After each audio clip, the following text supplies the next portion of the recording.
Welcome back. All right, so we are plugging away at the components of fitness. The eighth component of fitness is power. The definition of this is the ability of a muscular unit or combination of muscular units to apply maximum force in minimum time.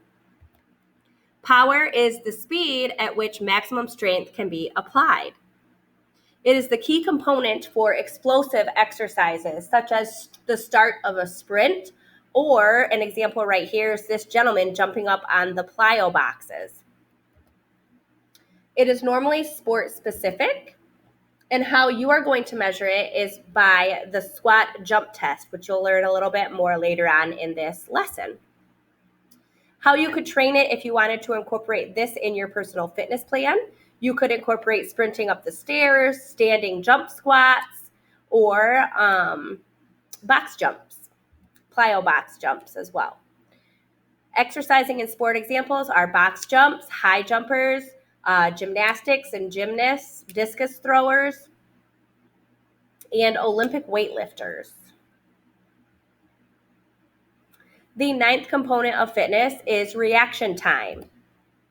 The definition for this is the skill-related component of physical fitness that relates to the time elapsed between one of your senses recognizing a stimulus and the beginning of the body moving in response. When your body senses a stimulus, it has to react to it. A signal is sent from your visual sensors, your eyes, via the neurons in the brain to the brain. These signals are then processed by the central nervous system, and a decision is made. The signal from the brain is then sent through neurons to the muscles, which then execute the instruction. All of this happens almost instantly.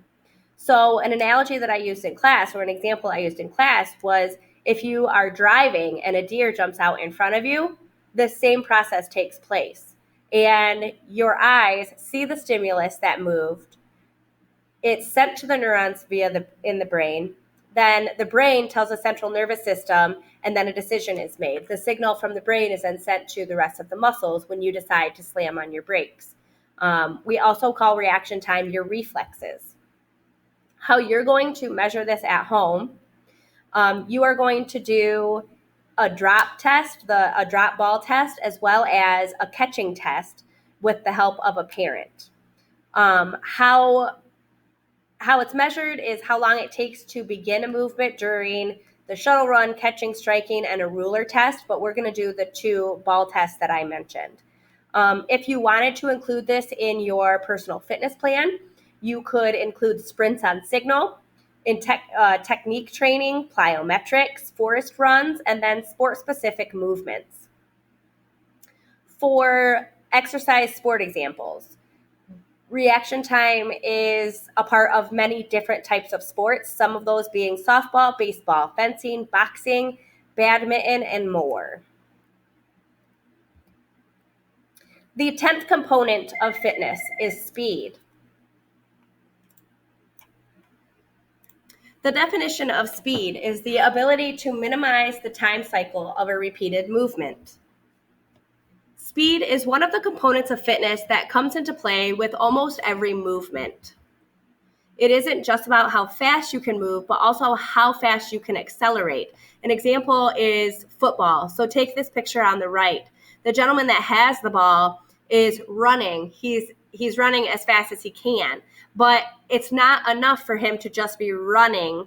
He also needs to be able to accelerate as he's running.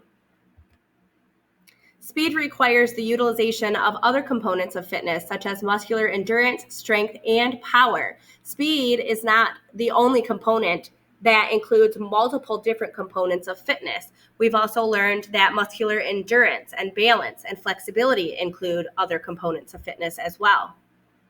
How we are going to measure it, we are going to run the 40-yard dash.